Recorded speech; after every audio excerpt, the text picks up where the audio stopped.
Welcome back to the Kumbay'all podcast. I am so happy to have you here with me. Today, we're going to talk about how to know if you're doing too much postpartum. So we're going to think about the really early postpartum period, but really this applies for anytime postpartum, right? So it could be the fourth trimester, those first 3 months. It could be even when you're 10 months postpartum. Really, the way I like to think of it is we have a maximum protection phase for that first, 6 weeks postpartum. But truly, that first whole year is very important for your healing and for your future self to be strong and healthy, really, throughout the rest of your life. And there's a saying, once postpartum, always postpartum. And it does not mean that you can't get back to what you want to do. You're not going to get back to yourself and feeling strong and confident in your body again. But we really want to honor that you have brought life into this world and your body has gone through a massive major change, and that's something to celebrate, and it's something to just be aware of and to honor, right? So today we're going to talk about how to know if you're doing too much. So first I want to talk about this maximum protection phase. I don't think we can say it enough because the first 6 weeks postpartum is a period that you really, really, really want to not do a lot. So I kind of break it up into 2-week intervals. And the first 2 weeks, you really want to just consider yourself on bed rest as much as you can. Rest. Be in bed. Don't do much except get up to go to the bathroom, to shower, to change your baby's diaper, to feed your baby, right? Hopefully you have people in your life that can be feeding you and doing all the cooking and the cleaning and the laundry, and you just get to rest and bond with your baby those first 2 weeks. Now, weeks 3 and 4, you can do a little more, and that would be walking around the house and standing up for longer periods. And then weeks 5 and 6, I usually encourage people to start taking small walks outside of the house, right? To the mailbox, to the neighbor's house and back. If you have a small block, maybe around a little bit, but listening to your body. And so this is just kind of like a general guideline. I put that out there first because I really feel like our society has put this pressure on us to do too much, to get out there so soon. 4 weeks postpartum, you're taking your baby to a cafe or taking it to a friend's house or having friends over, and we're doing a lot. And I really want to encourage you to not do a lot those first 6 weeks and to give you permission and to validate you if that's what your body is telling you, is that it really needs to hunker down and rest and bond and accept this new you, right? You're really becoming a parent. You're stepping into this new role, and your body has just undergone a major change for like 10 months. And now it's got to come back to itself. Everything, your organs have to go back into place. There's so much transformation and shifting physically happening, but mentally and emotionally and within the family system, within your community, don't get me started. So that's just kind of a general outline of what I encourage my patients to follow.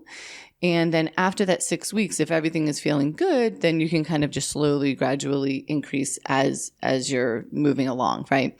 And so the feedback that I've gotten from my patients is, okay, that first 2 weeks when I'm on bed rest, yes, I get that, right? Bed rest. Just be in bed as much as you can. That's very clear. And so then after that 2 weeks, it's just less clear, right? It's like, okay, walk a little bit, and so you start to do things, and the feedback I've gotten is that, I don't know how to know if I've done too much. So hence this podcast. Really, I'm going to start with just, let's see, 1, 2, 3, 4, 5, 5 main ways that, signs that your body is going to give you that will tell you, okay, for right now, my body in this moment, this thing here is too much. It doesn't mean it's going to be too much forever. I'm definitely not in the camp to say, oh, you can never do a crunch again. You can never do a plank. You can never do XYZ. No.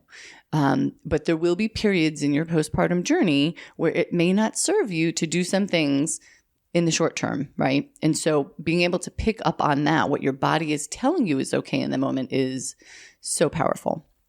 So number one, stop or modify your activity. Notice I didn't just say exercise. This literally could just be things you're doing around the house, just general daily activity. You want to stop or modify that if you're feeling any pain anywhere. All right. I don't care if you're breastfeeding and you're like, oh, I expect my mid-back to hurt or my wrist to hurt. Nope. Talk to a lactation consultant, talk to someone to get help for positioning. If you're feeling any pain in your low back, in your pelvic floor, really anywhere, that is a sign that you're doing too much, or what you're doing, there's some faulty mechanics and there's some opportunity for improvement there to learn, to grow, and to improve how you're doing things, right? So a lactation consultant, pelvic physical therapist, pelvic OT, there's so many resources out there now that you can consult with and get help with. Okay, let me troubleshoot. What am I doing wrong, right? Number two, increased bleeding. So when we talk about increased bleeding, we're really thinking of that early postpartum period when your uterus is still healing. It's so easy to forget about this, especially if you had a seemingly easy birth, right? Not a lot of stitches, minimal tearing. You're feeling good, and say your bleeding has stopped, and then you start increasing your activity and you don't even perceive that it's increased, really. It can be quite frustrating, but you notice, hey, I'm starting to spot again, or I'm having more bleeding. That is your body's sign that your uterus is getting too stressed. It can be that your uterus is still healing and you just need to back off for a little bit, right? Definitely something to listen to. Another one is vaginal pressure and heaviness. And that is like a continuum, right? So here we're talking about support in your pelvic floor. And what can happen is you can start doing activity and you may just feel an opening, right? So you're just aware of your vagina. You're aware that, something feels open down there and there's this awareness. It's not painful. You wouldn't even describe it as like pressure or heaviness. So that's kind of like the first, like that's the whisper that your body is kind of whispering to you and telling you, something's a little off or something needs help, right? Then it will go into this pressure, heaviness, could be like a golf ball in your vagina or a tampon falling out feeling. And then if you ignore that, then it could actually be downright pain, or you're seeing or feeling something when you wipe or when you wash yourself, right? So there's the continuum, no judgment wherever you kind of pick up on the cues in that continuum. It may just jump to really just, uncomfortable sensation, but it's something to honor. And that means to definitely see your doctor or see your pelvic floor therapist and have some help with that. Right. It's just, you need to stop what you're doing or modify what you're doing. And if it doesn't clear up on its own, I would definitely work with someone on that issue. Another sign that you could be doing too much too soon is any leaking. And remember, that could be pee, poop, or gas. Right. So if you are passing gas when you're really trying to hold back or you're not expecting it to come out, that's one sign. But definitely if a little bit of pee escapes or you see a little bit of smearing on your underwear with stool, that all is a sign that your pelvic floor just can't handle the load that's being placed upon it. So we just need to kind of back off for a little bit or see a pelvic floor therapist. And then poor form.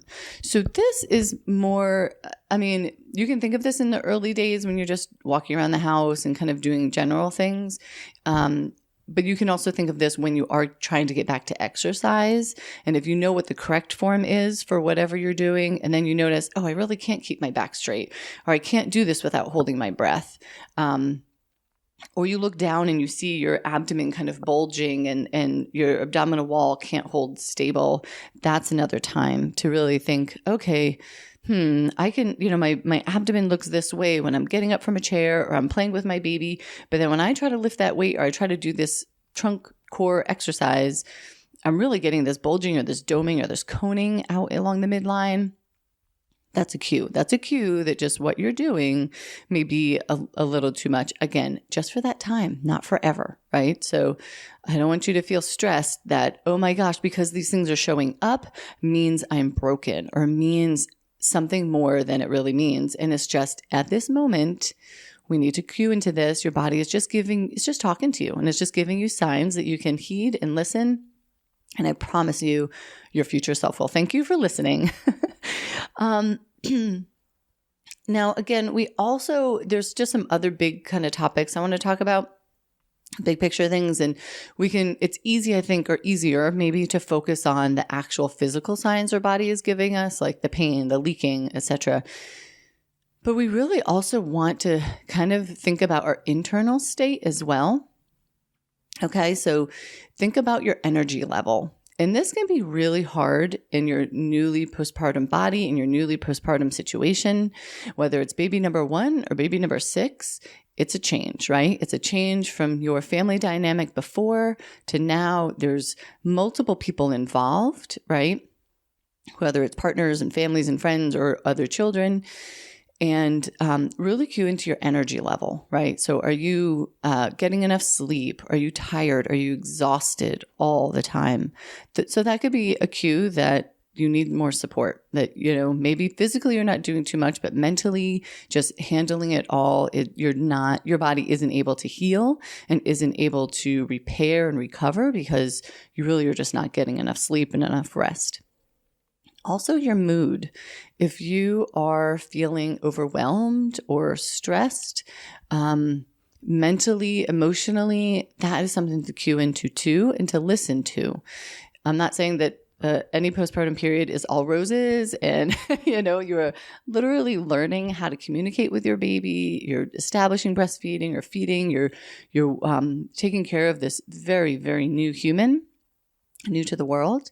And that's a huge responsibility. So feelings of overwhelm and stress, yes, can be absolutely normal. But if that is the pervading emotion or mood that you're always in, again, I would say let's think about that. Let's maybe get some help, and I'll kind of talk about how. And then also tuning into your thoughts, right? So if you're starting to get worried about the thoughts that you're having, please don't keep it to yourself. Please reach out to people. And I gave you some tips here. So if you physically feel like you're overdoing it, or you're worried about, that you're doing too much, that's something to consider, right? Stopping your activity, modifying your activity, reaching out for help with your pelvic floor therapist, your pelvic floor OT, PT, your postpartum doula even may have some tips and tricks, your lactation consultant for positioning, things like that physically.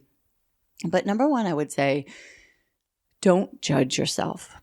Don't judge yourself. Don't compare yourself. Even if you have a friend who is at the same stage and she had the same situation, she had a C-section like you did, or a vaginal birth with a little bit of tearing and you have some stitches and you're like, okay, great. Why is she taking 30-minute walks with her partner? Totally fine. And here I am barely able to get out of bed, right? Is when we start to judge ourselves, that just puts a whole lot more just stress around it and mental weight and burden on the situation that really we don't get anywhere by comparing ourselves to others. Everyone is on their own journey, and your friend, frankly, may be ignoring signs that you're doing a good job of tuning into. And truly, even if they are doing better at the same stage that you're at and they're ahead of the game, like that, there's no game, right? Your health and your relationship with your baby and your family is so much more important. So that's my first thing, is to really say, don't judge yourself, don't compare yourself. That is never going to end well. Number two, reach out to your partner, ask your partner for help, your family, your friends, postpartum doula, if you have access to one of those. See a pelvic floor therapist. There are great PTs and OTs that help with just this thing, easing your mind and helping you prioritize what you're working on physically and how you're helping yourself heal. even just one visit is really great to have the awareness that they can give you about your body, what point you're at right now, and then all the opportunities for improvement that you have, the things that you can be doing at home to support your health, to support your healing.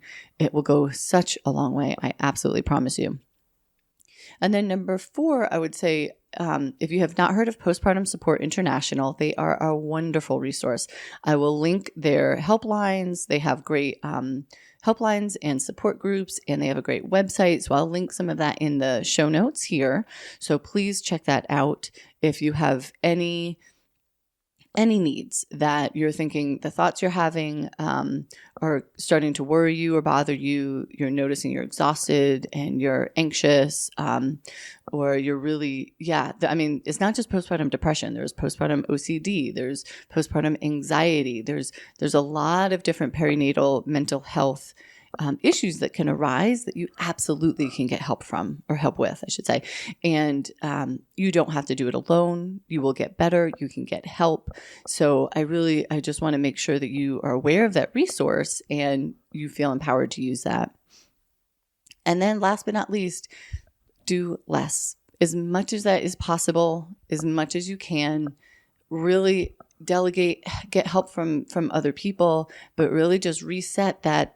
You don't have to be running a marathon by 3 months postpartum, or doing burpees again, or doing jumping jacks, or whatever you may have set your expectations for before you had the baby, that like, oh, I'll feel good when I can get back to this or get back to that.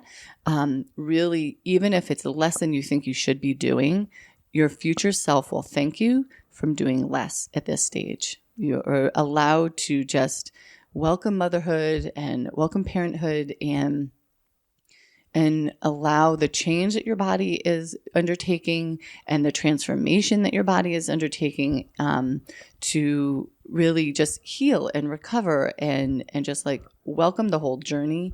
It's not just about getting back into those, pregnancy genes and pre-pregnancy genes and trying to just get back to normal as quickly as possible. There's a new normal, and you're a new person, and that's something to celebrate too. So I hope this was helpful. Please send me any questions that you have via DM. hello@kumbayallpodcast.com is my email. And if you have any questions, like I said, or clarifications or ideas for future episodes that you would like, things you would like to hear about, please feel free to reach out. I always love hearing from you. Take care. Bye-bye. Do you ever wish that you could learn the essentials of pelvic health from an experienced pelvic floor physical therapist at a fraction of the cost and from the comfort of your own home? This episode is sponsored by Progressive Pelvic Education, your source for online courses to expand your pelvic health knowledge and promote optimal wellness. Pelvic health is wealth, and there is a lot of essential information about our pelvic floor that isn't taught in school. Learn what to do and not to do to avoid the inconvenience and pain of pelvic floor issues in a self-paced course you can take anywhere. Visit progressivepelviceducation.com to get access today.